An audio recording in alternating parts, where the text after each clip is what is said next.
Iran Israel के बीच जारी संघर्ष में शांति के बाद अब ईरान ने पहली बार ये कबूल किया है कि ऑपरेशन मिडनाइट हैमर के तहत अमेरिकी हमलों में उसके परमाणु ठिकानों को भारी नुकसान पहुंचा है। ईरानी विदेश मंत्री ने एक इंटरव्यू में अब इसकी पुष्टि की है। परमाणु ठिकानों पर तबाही की तस्वीरें भी सामने आई हैं। आपको बता दें कि ईरान के विदेश मंत्रालय ने अब पहली बार माना है कि अमेरिका के हमलों में उसके परमाणु ठिकानों को भारी नुकसान हुआ।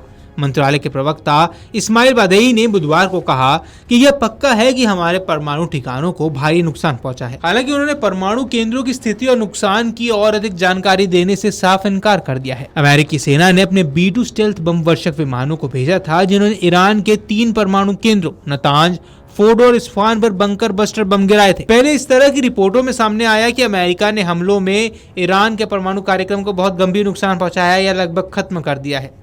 तब ईरान ने इसकी पुष्टि नहीं की थी, लेकिन अब ईरान ने इस बात को खुद माना है कि उसके परमाणु केंद्रों को भारी नुकसान हुआ है। ईरान और इजराइल के बीच संघर्ष विराम को ट्रंप अपनी कामयाबी बता रहे हैं और इस पर खुशी जाहिर कर रहे हैं।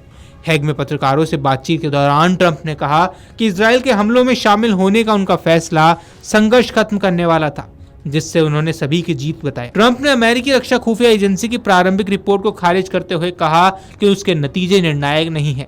उस रिपोर्ट में कहा गया था कि अमेरिकी हमलों ने न केवल ईरान के परमाणु कार्यक्रम को कुछ महीने के लिए पीछे धकेला है।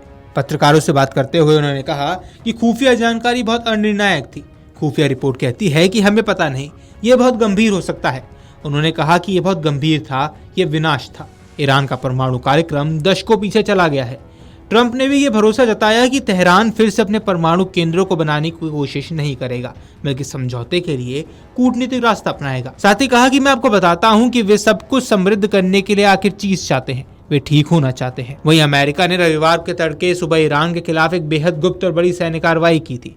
इस सैन्य अभियान का नाम ऑपरेशन मिडनाइट हैमर रखा गया था। पेंटागन के मुताबिक इस ऑपरेशन में अमेरिका के 125 से ज्यादा लड़ाकू विमान और मिसाइलें शामिल थी। Joint chief of staff general Dan can ने रविवार को बताया कि हमला ईरान के 2 प्रमुख परमाणु केंद्रों फोर्डो और नतांज पर किया गया। इसके साथ ही इस्फहान शहर पर भी मिसाइलें दागी गई थी। जनरल डैन कैन ने कहा कि हमने ईरान के उन ठिकानों को निशाना बनाया जो सीधे उनके परमाणु कार्यक्रम से जुड़े थे। ऑपरेशन को इस तरह अंजाम दिया गया कि आम नागरिकों को कोई नुकसान नहीं पहुंचा है। 125 से ज्यादा अमेरिकी विमान शामिल, इनमें बम वर्षक, फाइटर जेट, टैंकर यानी तेल भरने वाले विमान और जासूसी विमान शामिल थे। इसमें B-2 स्टेल्थ बम वर्षक विमानों का इस्तेमाल किया गया है, जो मिसौरी से उड़ान होकर रहे थे। हर बम वर्षक ने 30,000 पाउंड वजन के खास बम गिराए। बंकर बस्टर बम के तौर पर जाने जाते हैं। ये बम जमीन के भीतर छिपे ठिकानों को नष्ट करने में सक्षम है। यह हमला रात 6:40 पर यानी शाम 4:30 बजे के आसपास भारतीय समय अनुसार किया गया और 7 बजे तक सभी विमान ईरानी हवाई क्षेत्र से निकल चुके थे। इस मिशन को 9:11 के बाद B-2 बम वर्षकों की सबसे ऊंची और सबसे लंबी उड़ान बताया गया है। वहीं आपको बता दें कि ईरान का कहना है कि अमेरिकी हमलों से उसके परमाणु प्रतिष्ठानों को बुरी तरह से नुकसान पहुंचा है। ईरान के विदेश मंत्रालय के प्रवक्ता इस्माइल बागेई ने बुधवार को बताया कि 22 अप्रैल को हुए अमेरिकी हमलों में देश के परमाणु प्रतिष्ठानों को बुरी तरह से नुकसान पहुंचा है। नुकसान के बारे में भी बागेई ने विस्तार से बताने से इनकार कर दिया, लेकिन इतना स्वीकार किया कि रविवार को अमेरिकी B-2 बम वर्षकों द्वारा बंकर बस्टर बमों के उपयोग करके किए गए हमले बहुत तीव्र थे। उन्होंने कहा कि हमारे परमाणु प्रतिष्ठानों को बुरी तरह से नुकसान पहुंचा है।